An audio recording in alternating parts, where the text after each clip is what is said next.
And are you refreshed? Good. Now what? On the aisle right here. Yeah. Please let Esther know after this that she looks more young and beautiful every year.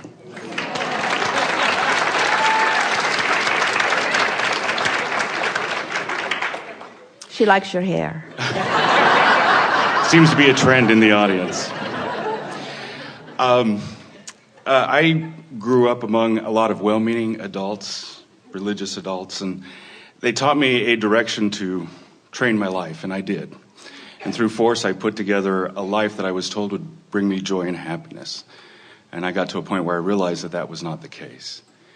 And at that point, I began looking for that joy and happiness. Soon after that, I found your teachings about 6 or 7 years ago and began to focus on my joy and how I felt.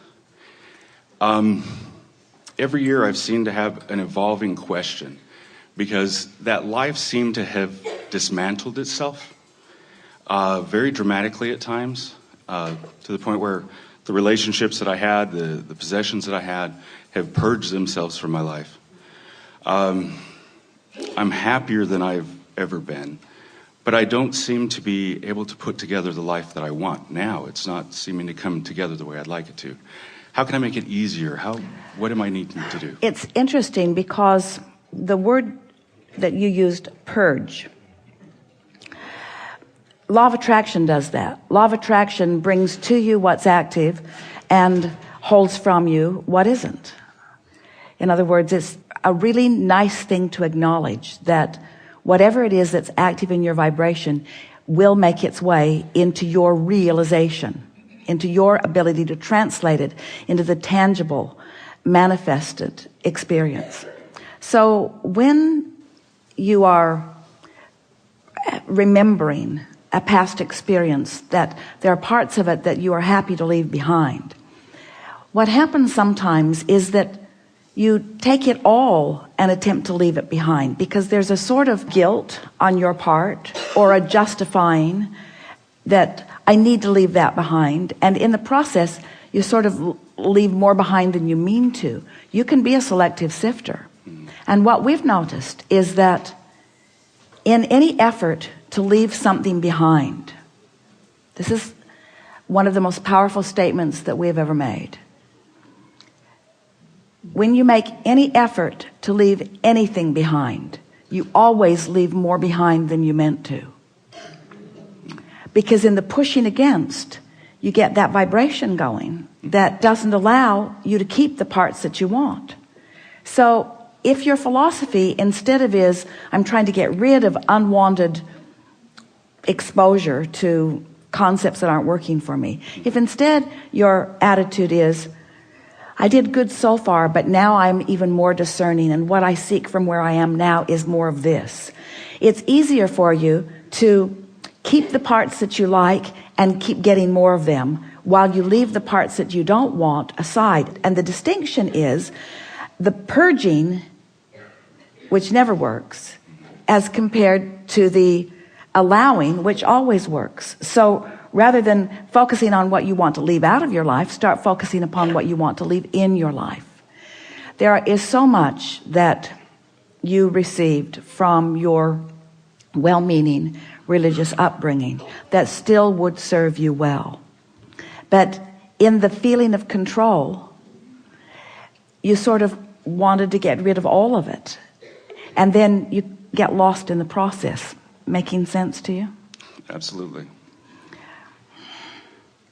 When you were talking about those well-meaning people who sort of controlled you in an environment to help you to get happy, you understood that that was what the mission was that you would be happier in life. We wanted to jump in there, but we didn't want to break your flow. Did you find them happy? No. See, that's the interesting thing. When you find people who are happy,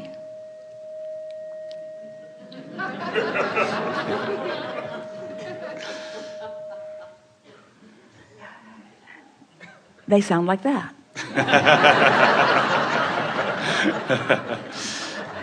When you teach happiness through the clarity of your example, then it's easy for people to take what they will benefit from it.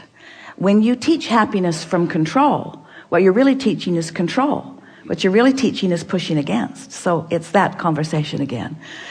So we have a good basis here. Do you have something more that you want to say?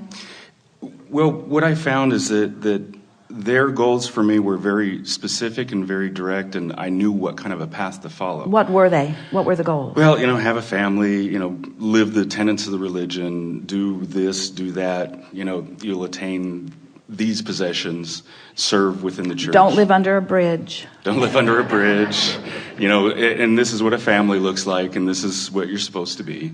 And if you do these things, you're supposed to have joy and happiness. I got to a point where I realized that I was probably one of the happier people that I knew, and I didn't fit into that mold. To be able to fit into that mold, I had to be counter who I was. Everything that you're saying is accurate. Everything you're saying is true, but it is vibrationally off. Okay. Here's what we mean by that. The facts that you picked up along your trail are accurate. They were bossing you around, and they were trying to teach happiness from a place of not living quite as much happiness as you would like them to have lived. But at the same time, as you are focusing upon these factual things, in your pushing against, you are vibrationally out of alignment with what you now want. So if we could just sort of wave a club. Go ahead. For all of you, we would like you to understand that it really is as simple as this. Stop talking about the parts that you want to leave out and start talking about the parts that you want to leave in. It is that simple. So with religion, don't want control, want self-empowerment. Well, that's what is at the basis of every religion. Every religion is teaching, especially in the early versions of it, in the original versions of it, alignment with source, because every religion, or nearly, has been born from some sort of connection that someone was wanting to express. But then in wanting to control others, in other words, the religion, the true spirit is flowing through me, but if you get any of it, it's probably wrong. Yes. But I got it and I wrote it down, so you need to live what I wrote down. And you want to say, but wait, were you there this afternoon during this conversation? Were you within me at the time that I launched my rockets? Have you been there as my vibration has been raising? Are you aware of the fullness that I am? Well, of course, source is, but the individuals that are trying to get you to live by the letter of some law that was written at some time that has nothing to do with you, that's what feels off to you. The things that they're teaching are not necessarily off, but the methodology, in other words, anyone who says anything less than you are an extension of source and source is flowing through you and you have this personal guidance and it's available to all of you, anyone who says other than that is vibrationally off, you see. So as you are expressing to us how you left some things behind, we think it's nice that you leave unwanted things behind. But when you get too involved in explaining why you leave them behind, now you're not leaving them behind. Now you've taken the action, but the vibration is still there. So when you're taking one action that the vibration contradicts, then you end up in this contradicted place, and then your joy is muted, and then you're living the same thing that they were living, which is the reason that you left them to begin with. So now where do you go? Pretty soon you're going to be under a bridge. In other words, that's what the process is. That's what the process is. I don't want this, there's too much control here, and I don't want this, there's too much control here, and I don't want this, there's too much control here. So I will put myself in a place where they will finally, once and for all, give up on me. I will be so incoherent and unreachable that I will then finally be free. You get what we're talking about, don't you? Yeah. Where there is another process, and that other process is, I am this expansive person, and I don't have to explain it to anyone. That really is the formula. If you could decide that you don't need to explain to them why you left, but just appreciate everything that they gave you while you were there, your vibration would raise. If you would look into what you're living now that you adore and think of it often, it will expand. If you look at a possession that is meaningful to you and you hold it in your vibration often, not only will it stay, but other possessions like it must come.